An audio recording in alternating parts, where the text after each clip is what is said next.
श्री स्वामी समर्थ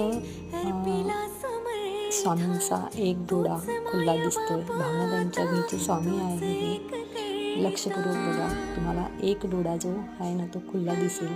तुम्हाला दिसतोय का? दिसत असेल तर मला नक्की कमेंट करा.